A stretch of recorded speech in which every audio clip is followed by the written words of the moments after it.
When the King of Pop suddenly and tragically passed away in 2009, the two men he left to oversee his estate and make sure his children and family were taken care of would go on to do a backdoor deal to sell his entire catalog back to Sony Records. Michael Jackson left two people in charge we thought he could trust. They were his lawyer, John Branca, and his longtime producer and friend, John McClane.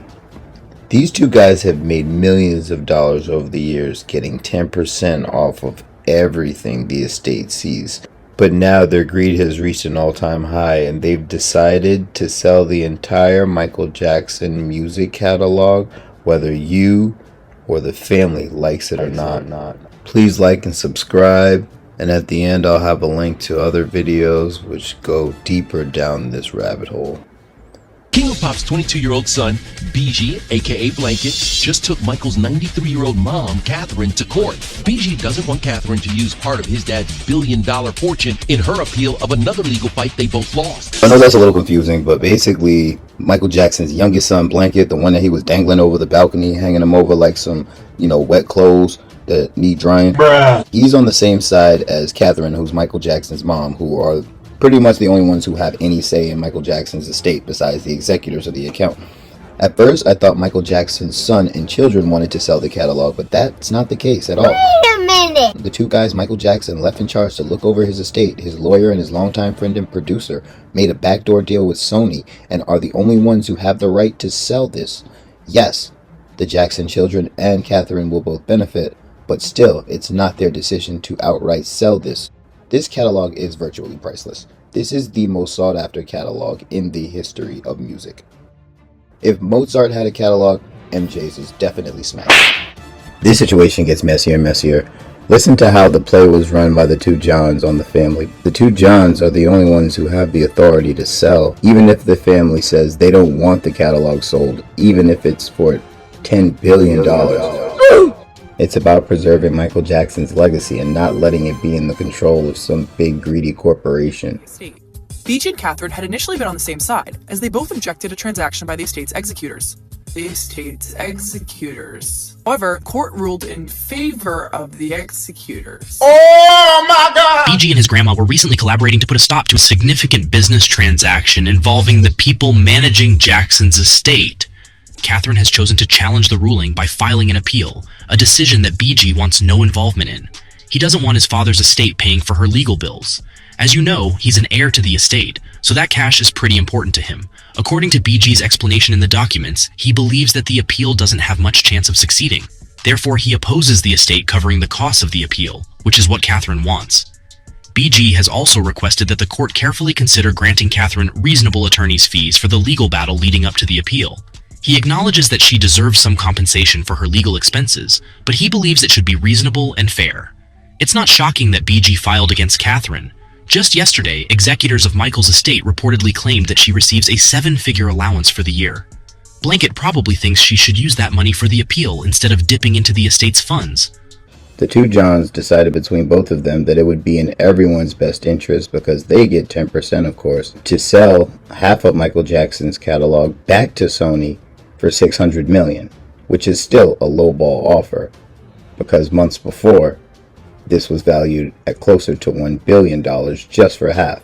So basically, Michael Jackson's mother doesn't want this sold, and rightfully so, and it seems all the kids were on board, including the youngest Blanket, until they realized how much money this would cost. No! God, please, no! Cost and how much it would come out of their inheritance. They probably figured, hey, why are we fighting making money anyway? Because they don't see the value of holding on to the catalog and how much hard work his dad did to acquire his own catalog. Now, the Jackson family matriarch is firing back at BG in court documents obtained by Access Hollywood, claiming that there are funds to cover these costs and that the executors are trying to control assets.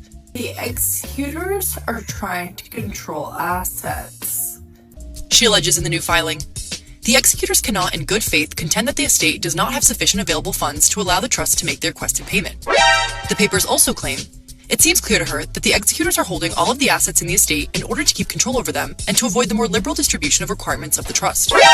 Lawyers for the late pop icon's mother also stated there would be no loss to interested parties, adding that it's within her jurisdiction to be paid the legal fees. So basically, Michael Jackson's mom is now saying, There's enough money to cover my legal fees to fight these two guys who are in control, and I don't think rightfully should be making all these decisions without our consent. Blanket is saying that his grandma should get some money to fight this case, but he's not trying to go through the whole inheritance doing it. And just imagine how much it would cost to get a lawyer that's good enough to beat Michael Jackson's lawyer.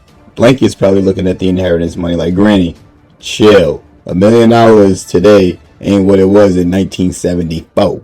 Michael Jackson's estate can now move forward selling the King of Pop's vast music catalog worth an estimated $600 million. I do think it's important that we all know about it. This is a cash-generating deal with Sony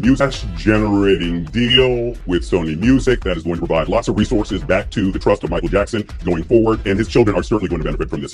Catherine has already reportedly made $55 million from Michael's estate. So without the money from the trust, Catherine was unable to win her appeal, and the sale went through. No! God, please, no! Two Johns agreed to their backdoor deal with Sony for $600 million, which is such a lowball offer. And look at that, Catherine made $55 million in 15 years from the trust of Michael Jackson. Now let's look at how that breakdown works. In 2009, at the time of his sudden passing, Michael Jackson's finances were in complete disarray, with those in his inner circle fearing there wasn't even enough to pay for the superstar's funeral, let alone enough to continue to support his 3 children. The Associated Press reported that in 2007, Jackson had a net worth of $236.6 million, which included $567.6 million in assets and debts of $331 million. However, that number continued to skyrocket up to an estimated $400 million of debt by the time of his death in 2009. Oh my God! When the King of Pop's will was opened mere days after his sudden passing, which was last updated in 2002, it named his former attorney John Branca and music executive John McClain as executors of the will, and confirmed that the Michael Jackson estate should be placed in a private trust. The estate was to be responsible for managing Jackson's assets, including his music catalog, merchandising rights, and other intellectual property. Its beneficiaries were his 3 children and his mother Catherine, both parties being given a 40% share, with the remaining 20% going to unspecified charities that benefited children. On his mother's death, any share she held would revert to his surviving children. His father, siblings, and ex-wives were purposefully omitted from the will, with Jackson's trust also including a no-contest clause that called for anyone who challenged the legal document to be automatically disinherited. Got him! In addition to shares in the estate, the singer requested that $100 million was to be given to his mother, and an additional $100 million was to be split between his 3 children. However, these lump sums weren't to be dished out immediately after the King of Pop's death. Just give me my money! According to Michael's will, his 3 children, Prince, Paris, and Blanket, would each receive allowances until they turned 21, and then would gain access to 1/3 of their trust fund at age 30. The remainder would then be dispersed in increments at ages 35 and 40. Just give me my money! Quote, he wanted the kids to taste life rather than just live off his fortune, so he made it that no money could be automatically earned until they were 30, said a legal advisor from within the Jackson camp. Quote, that means all of them have a good opportunity to go out into the world and make a go of things in their industries. The trust fund documents are very clear, so while they are billionaires on paper, in reality that's not quite the case. Aha! So now we get to the bottom of things. So Michael Jackson left his kids all some money, but they can't touch any of that money until they're 30 years old. And currently, the oldest is 27 years old at the time of the making of this movie, and the youngest being Blanket, who's going to court with Catherine, Mike's mom, is only 21 years old. So basically, Michael Jackson was in a ton of debt, but he had this asset that everyone undervalued besides people in the music industry, which was his catalog. However, none of the hundreds of millions of dollars promised could be paid out until the estates paid off its colossal debts and raked in some serious cash. Just give me my money! Luckily for its beneficiaries, the estate broke records by generating roughly $500 million in the first 3 years since the King of Pop's death. This was thanks to fortunes made from music and merchandise sales and a slew of multi-million-dollar deals. That included a $60 million advance for the documentary film This Is It, a new recording contract worth up to $250 million, and the Michael Jackson Immortal World Tour, a joint venture with Cirque du Soleil. By 2012, Michael Jackson had earned more than any single living artist during the same period. I do want to give the two Johns credit for getting Michael Jackson's estate out of debt, but it wasn't a hard job. You literally have the easiest thing to sell in the music market. They easily secured $500 million in deals. So easy a caveman could do it. However, Catherine Jackson's legal team said she's still opposed to the naming of McClain and Branca as executors, asking that a member of the Jackson family have a seat at the table as a third executor. Quote, she feels that Mr. Branca and Mr. McClain have been doing an admirable job, Catherine's legal representative said. Quote, we're going to try to partner with them and work closely with them to make sure that the estate is doing the best that it can for the legacy of Michael Jackson and for the kids, most importantly. Although this request sounded innocent enough, in all likelihood its main motivation was so that the wider Jackson family could claim more control over the estate they were clearly shut out of in Michael Jackson's will. The third executor would also be entitled to a percentage of the vast profits being made by the estate, and there would be plenty of opportunities to claim expenses and embezzle further funds from the trust. Michael Jackson's siblings took particular issue with Branca and McClain in concern with the 10% they earned from the estate in their role as executors. That's a pretty standard fee for managing a large estate. It's actually really crazy because instead of Michael Jackson's family robbing him, he's got these two random guys selling him and his family out just because they make 10% on everything. But that didn't stop siblings Randy, Jermaine, Tito, Janet, and Reby from writing to the executors and demanding their resignations. However, a court ruling concluded that the period to challenge the will had already expired. Having received more than $9 million in payments since Jackson's death, by 2012 the estate had already upped the Jackson matriarch's monthly child support for its three children to $70,000, settled the rent on their mansion in Calabasas, and also picked up the bills for other expenses, which included renovations on the Jackson family home in Encino, Los Angeles. By the 5th anniversary of the King of Pop's death, over $20 million had been spent supporting his three children. So as you can see, Michael Jackson's mom wanted none of this executor of the state BS. She wanted the two Johns out of there.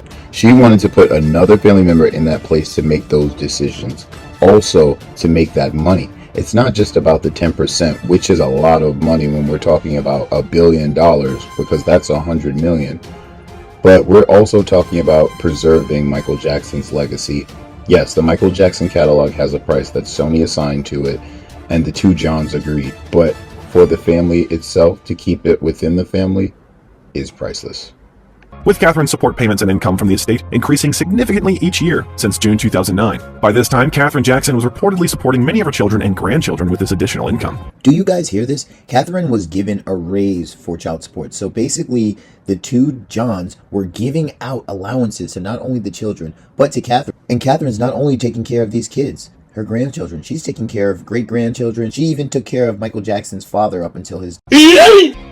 Prince, Paris, and Blanket were reportedly given as normal of a childhood as possible by their paternal grandmother, who decided to take them out of homeschooling soon after their father's passing and enrolled them in the Buckley School, an exclusive private institution in the San Fernando Valley. Michael Jackson's mom put these kids in one of the best private schools in Los Angeles, literally a top 10 school in Los Angeles. So these kids didn't go anywhere cheap. It was $50,000 a year. So just imagine, this school costs more than most colleges. Aside from the added social aspect of attending a regular high school, they did normal things kids enjoy, like visit Disney and Six Flags amusement parks, and regularly hung out with their wider family. Their cousin, TJ Jackson, eventually becoming their legal co-guardian alongside their grandmother, Catherine. By the time each of Michael Jackson's children turned 18 years old, the singer had broken records after making an estimated $2 billion in profits since his death. And they were receiving an estimate $7 to $10 million each year from the late musician's estate. $7 to $10 million each year. That's before the $33 million they're due to receive by the time they turn 40, and their income is only set to rise even further. A Jackson legal insider stating, quote, "They really are sitting on a $1 billion future. None of them need to work again in their lives. It has been a remarkable turnaround given that the estate only valued his business at around $3 million at the time of his death due to his debts." Whoa. Let me slow down and rewind, because I don't know if you guys realize everything that's going on. There's three different things we're talking about, three different moving pieces. The first is Michael Jackson's catalog, which is almost priceless, but let's say is worth around $1 billion to $2 billion. Then we have the estate of Michael Jackson, which collects money like Michael Jackson collected hits back in the days. I guess that's because the money mostly comes from Michael Jackson's hits back in the days. This article written by Billboard in 2023, and it goes over how much money Michael's catalog actually generates. So from the publishing alone, His master recordings makes around $22 million a year. And since Michael Jackson was a co-writer, at least on his songs, he gets writing credits, which adds up to about another $11 million a year. Billboard estimated that Michael Jackson's recorded master catalog averaged nearly $44 million a year from a period of 2020 to 2023. So that's in 3 years. It made over $120 million. Michael does pay around 20% for distribution and producer royalties, but after that, Michael still makes around $35 million a year. And the last is the $200 million he left to both his mom and the children.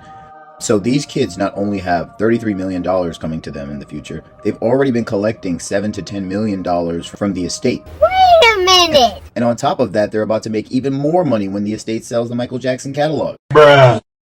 This is what makes no sense to me. Catherine's getting $70,000 a month in child support. She's getting all this money from the estate. These kids are getting money from the estate, $7 to $10 million a year. Why would they want to sell the catalog? They didn't. The two Johns did. And they had a backdoor deal with Sony. And they sold Michael Jackson and his family and his legacy out. Bruh. Oh, but wait, we're not done yet.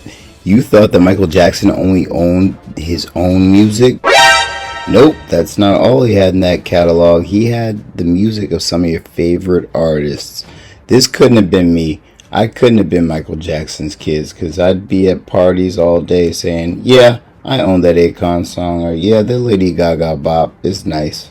It's in the catalog. Michael Jackson would outbid Paul McCartney and John Lennon's wife for the Beatles catalog in all of ATV for a total of $47.5 million, as we are seeing a rising trend of major artists selling their catalogs over the past 2 years for all-time high valuations. This made me think, if this deal was done today, how much would the value be? $47.5 million in 1985 is valued at $131 million today, which falls in line with a lot of the deals we are seeing of artists selling their catalogs. However, that's with catalogs like Justin Timberlake, Dr. Dre, Justin Bieber, and others, so I do believe it would be different today because the Beatles catalog is looked at even more legendary to own than in 1985. My guess is that number would be a lot higher.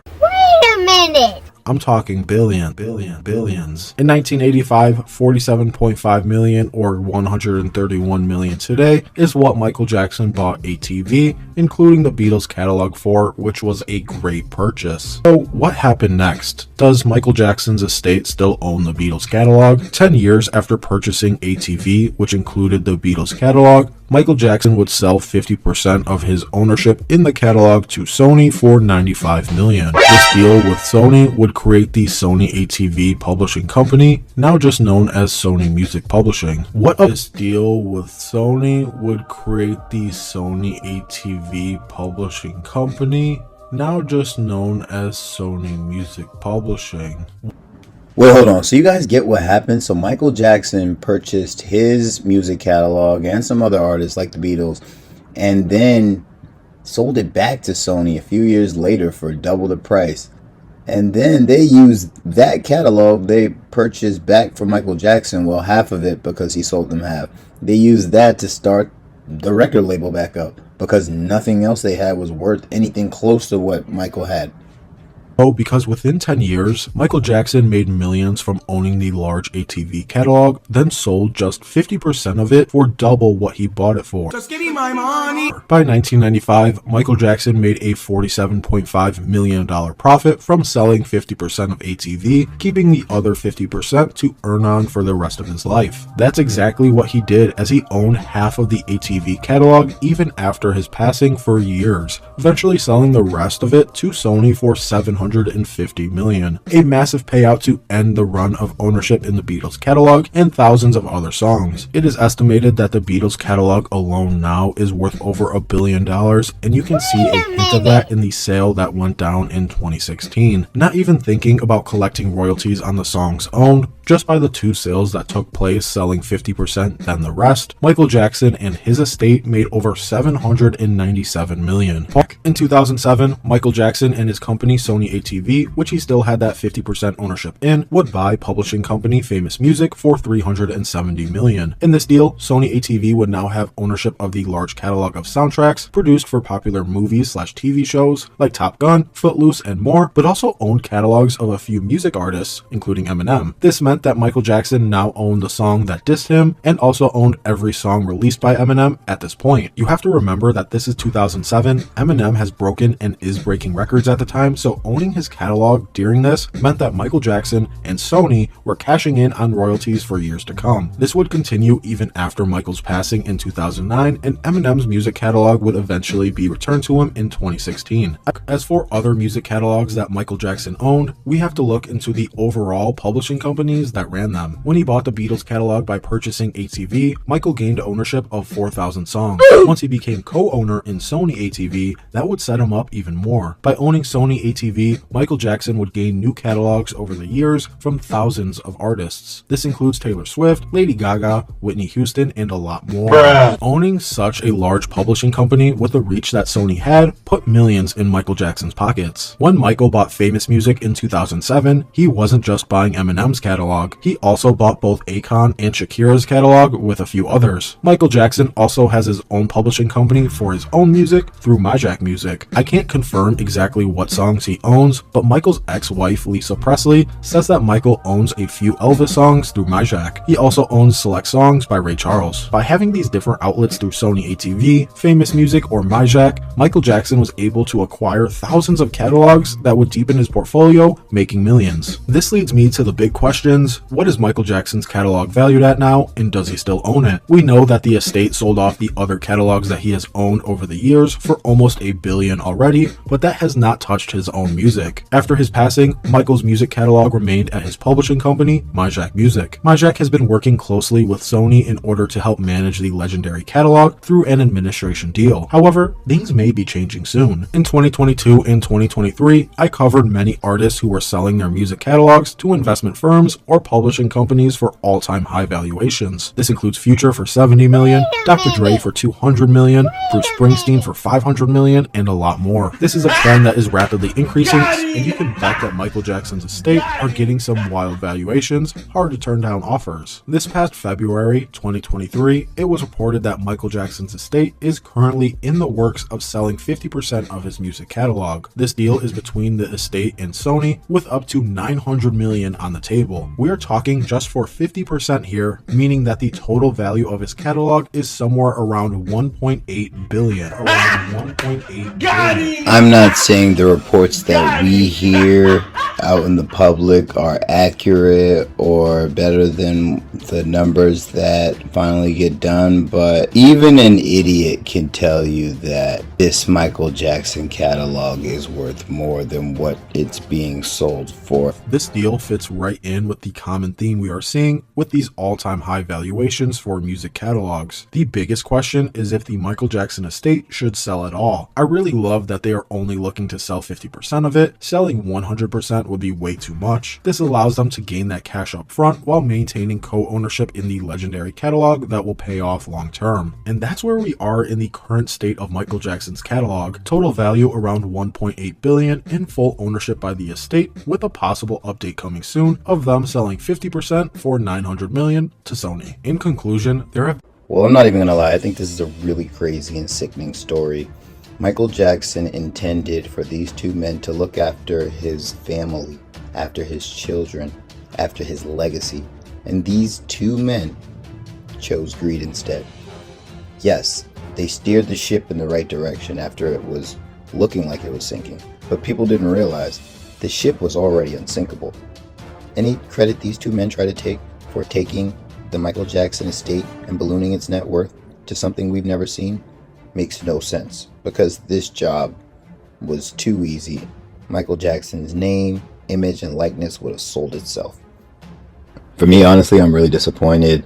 I think the children and Mama Catherine should have spent every single penny they had to fight and block the sale of that catalog. That was literally their family's most prized possession. That catalog alone honestly could have fed the next 20 Jackson generations. And they could have all had 10 kids like his mom, all due respect. I know Mama Catherine couldn't get the money to fight this, but honestly, these kids just were looking for a quick payout. And do you blame them? Do they really feel like Jacksons? Do they really even know that man, Michael? Who knows? This is real, horrible colonizer activities. Yes, this reminds me of all the stolen artwork that's in the British Museum. It really doesn't make sense that MJ wouldn't have left his mom in charge of the estate, but I don't know. Maybe he just wanted to protect his family from themselves. Anyway, I know there's not much they could do in court. They tried. Mama Catherine seemed to not have the money, but to be honest, it seemed like these two guys, the two Johns, were blocking her from getting the money. It seemed as if they were giving her money for allowances and expenses, but at the same time, it wasn't enough to fight a long court case against those guys, challenging the validity of the will. And as you saw, they already tried, and the Los Angeles court said it could have been dated at the wrong time, so I guess that's a loss. On one hand, I do blame Michael Jackson for setting up the estate this way and trusting these two outside guys to run the estate the right way. But at the same time, there are rumors about Michael Jackson's will and him not actually signing that. Bruh. It's too much to go into here, so I'll put a link for that at the end right here or coming up. I'm going to post 2 more videos here, maybe 3, and you guys can check out who these 2 guys are who just sold away Michael Jackson's legacy. So thank you so much for watching my video and making it to the end. I really can't believe you made it all the way here. So if you made it to the end, drop an MJ in the comments or let me just know what you think. Who do you blame? Do you blame Michael Jackson for setting his will up this way? Do you blame the 2 Johns who, I don't know, I really blame them. Do you blame Sony Music? Is there some backdoor stuff going on? I mean, obviously, but how involved are they? What do you guys think? Or do you blame his family? Do you blame his mom? Do you think she mismanaged her funds? Do you think that she's been given more than enough millions of dollars to fight this court case and she's not managed the money right, or she's just being stingy? Do you blame the kids for not fighting harder since they're the only ones who really have any kind of say? If you drop a comment directed at me, I promise I'll respond. And if I don't respond in 24 hours, I'll give you $100. Hold me to it. Just give me my money.